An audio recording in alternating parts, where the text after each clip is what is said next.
Ah oui, ça c'est bien les agrandissements. Vous savez pourquoi c'est intéressant les accrocher? C'est la couleur, cette espèce de bleu verdâtre et le reste. Ça c'est le côté intéressant. Puis un côté un peu, je dirais, abstrait. Hein, j'aime parfois exprimer la nature avec un élément d'abstraction, dans la mesure où c'est possible, bien sûr. Et là, ça va dans des trucs comme ça. Oui, il y a un côté abstrait chez moi, mais pas trop. Hein. Ça, j'aime bien, la peinture de Hopper. C'est mon fils qui me l'a imposé. Hein. Ah oui, dans son découpage, oui, il le mentionne. Hein. C'est vrai qu'il y a une couleur, je dirais presque inhumaine. L'avoine, évidemment, a été rajoutée, mais il y a quelque chose de froid. On sent qu'il n'y a pas de rapports humains là-dedans. Ça, c'est le côté un peu brouillard qui me plaît. Oui. Les bâtiments faits d'acier, de verre, tout ça, c'est peut-être impressionnant, mais je n'ai pas tellement envie de dessiner ça. Parce qu'on est obligé pratiquement d'utiliser des outils, c'est pas possible à main levée. On ne peut pas faire un croquis d'un bâtiment fait de verre et de métal, tandis que la nature, oui. Inventer des rochers, parce que vous dites bien que ceci, ça n'existe probablement pas, mais je veux dire que ça participe quand même de ce type de rocher. Voilà, ça peut très bien avoir existé. Mais ça, j'aime bien. Là, je me fais un peu sculpteur graphiquement. Ouais. J'aime bien. J'adore les rochers, ouais, j'aime ça. Les agrandissements, j'aime bien. Ouais. C'est chouette. Apparemment, les agrandissements, en général, me réussissent assez bien. Ce n'est pas toujours le cas pour n'importe qui. En petit format, on passe très vite par-dessus, on ne se rend pas compte qu'il y a des moments où quand même on a chiadé, quoi. Mais il ne faut pas... Écoutez, la bande dessinée, ce n'est pas dessiner être chiadé. Il faut juste faire ce qui est nécessaire. Si on en met trop, on devient un mauvais narrateur parce qu'on brouille. C'est un peu comme on va dans un restaurant, il y a beaucoup trop de plats à table, on n'a même plus faim. Ouais, du moins, c'est ma devise. J'irai à la limite, sans aller aussi loin, RG est la chose vers laquelle on devrait tendre. Mais je veux dire que c'est quand même, pour moi, un peu maigre. Mais je veux dire qu'il y a philosophiquement quelque chose de très valable. C'est une approche, de toute façon, Hergé, c'est le contraire d'un imbécile. Hein. Ça, c'est évident. Pourtant, il n'est pas vraiment ma tasse de thé profondément. Mais il y a des leçons à prendre. Hein. De grandes leçons à prendre chez lui. Et parfois, ça m'amuse, c'est quand même parce que je le fais, d'inventer des architectures carrément contemporaines. Mais pas trop n'en faut, je ne vais pas faire vivre les personnages là-dedans, parce que l'ennui me prend. Construction d'une cathédrale, c'est de la pierre, il y a des courbes, c'est beaucoup plus stimulant, quoi. Puis les vues en plongée, c'est pas facile de montrer une vue en plongée comme celle-là, et puis au fur et à mesure que l'on monte, de redresser la chose, on est obligé plus ou moins de tricher, hein.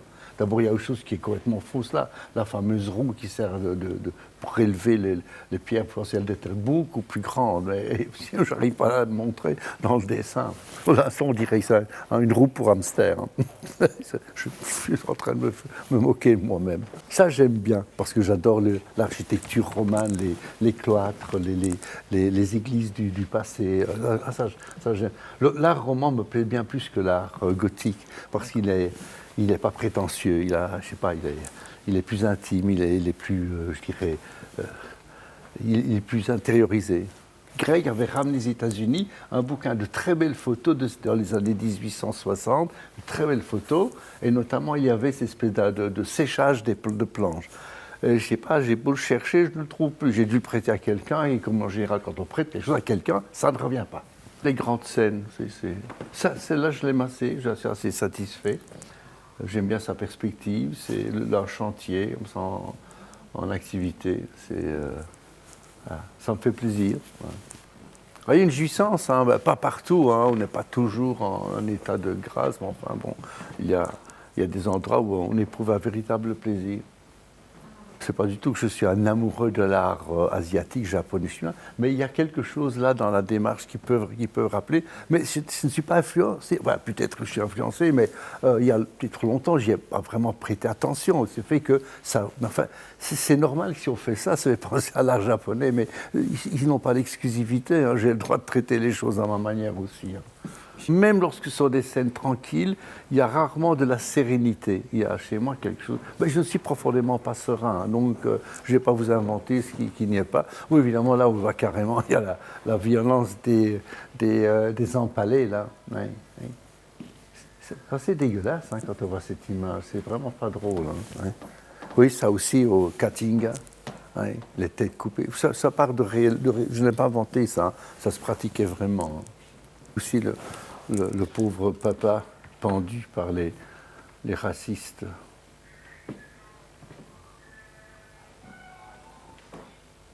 Oui.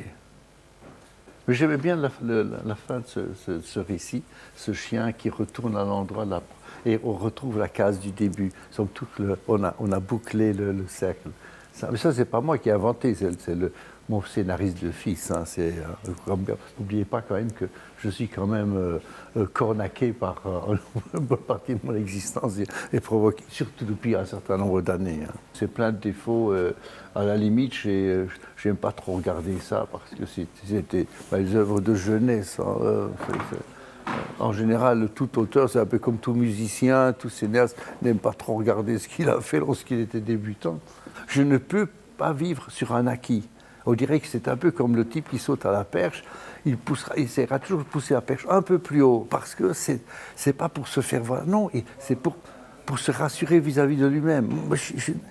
Le dessin, c'est une manière de retrouver, enfin, je sais pas un équilibre, enfin, une motivation, une raison de continuer à marcher de l'avant. Voilà, c'est pas très sorcier, je sais pas. Je suis comme ça, je ne suis pas quelqu'un de rasséréné, je ne suis pas serein. Non, il y a des dessinateurs qui ils se couchent pratiquement sur le planche, ils vous font des dessins sans même réfléchir. Enfin oui, basiquement. Enfin, moi non, chaque dessin me fout la trouille. Tout, même les plus simples. Le dessin concerne Sarajevo, qui partait d'une photo d'ailleurs, qui est parue dans un journal. Ouais. J'ai trouvé cette photo tellement, moi je dis, explicative, tellement révélatrice du cynisme de certains. L'arme à la main, la cigarette et un coup de pied dans les morts. Je trouve ça d'une horreur totale, qui révèle d'ailleurs souvent l'être humain. Voilà. Vous avez remarqué que je ne me fais pas trop d'illusions à propos de l'animal. Hein. Ceci, c'est pour moi la case la plus, comment vais-je dire, qui me renvoie une sorte de sonorité. J'ai l'impression qu'il y a un silence du troupeau. Tout ce qu'on entend dans ce brouillard, ce sont les gouttes qui se détachent du plafond des voûtes et qui font un petit pli dans l'eau, c'est tout. C'est ce que je ressens lorsque je vois cette image. C'est pas fabriqué. Hein. Je veux dire qu'il en est advenu ça, c'est l'impression que j'ai. Mais au départ, je ne savais pas que ça allait me donner. Il y a une partie qui est énigmatique dans le dessin. On le réussit, puis tout à coup, ça véhicule quelque chose qu'on voulait plus ou moins réussir, mais pas à ce point-là. Et ça, et on ne peut pas l'expliquer. C'est impossible. Il y a quelque chose de mystérieux dans le dessin, comme dans la peinture, comme dans tout. Quelque chose qui vous échappe. Hein. On les fait, puis tiens, c'est marrant là. Bon, je vous dis, par moments, on est abstrait, légèrement abstrait, on revient. Le dessin, c'est une occupation, justement, c'est le plaisir qu'on se donne. Hein. Ah oui, mais c'est un plaisir on se le donne, enfin, on espère se le donner. Je n'ai pas dit pour ça que je ne m'assieds pas à table, je dis, ah, je vais me donner le plaisir du dessin. Non, je vais faire du mieux que je peux. Si ça se trouve, ça ira un peu plus loin que ce que je voulais. Mais ça ne se fabrique pas, hein, non. Du moins pas chez moi. C'est certain, oui. Si c'est une couverture qui révèle une espèce de silence, mais pas le silence de la même qualité que l'autre. Ça, je ne peux pas expliquer. J'en suis content, mais content, point final, pas davantage. J'étais dessinateur en architecture. Et une architecture, c'est une construction, il y a les points de fuite, et ça, il y a une architecture. Vous voyez ça? Et c'est ce qui me reste de ma vie de dessinateur en architecture. Je ne suis pas architecte, hein, dessinateur en architecture. Donc, tous ces métiers ont servi. Hein. Par exemple, je suis capable de dessiner un meuble mieux que la plupart des dessinateurs parce que j'ai fait des bénisseries, c'est aussi simple que ça. Ce type, je voulais absolument qu'il meure dans les poubelles, un peu comme une ordure. Voilà, c'est ça. Et je sais que même un personnage de ma famille m'avait dit, dorénavant, vu que tu as fait ça et que c'est ton cru, il n'y aura plus un album d'Hermann qui viendra chez moi. Je ne crois pas qu'il s'y est tenu très longtemps, il a recommencé. Enfin bon, ça l'avait choqué. Parce que c'est encore de ces gens qui se font une illusion sur la race humaine. Tandis que moi pas. Voilà. Ça aussi, c'est pas mal, celle-là. Les one-shots sont de l'imagination du fils. Hein. C'est lui qui m'a, je dirais presque imposé. Oui, et j'obéis. Je ne lui dis jamais, tiens, je voudrais que tu fasses un one-shot sur tel ou tel thème. Non. Je lui dis, tu prépares un one-shot. Ben voilà, alors. Bateau, ces genres de bateaux, c'est tellement complexe. Il y a des ficelles partout. Hein. C'est pas facile. Hein. C'est vraiment fatigant. Et voilà, donc peut-être que j'en referai un jour à l'occasion, mais pour l'instant, j'ai un peu peur devant la complexité de ces bateaux. Et je ne veux pas commettre d'erreurs. C'est très différent.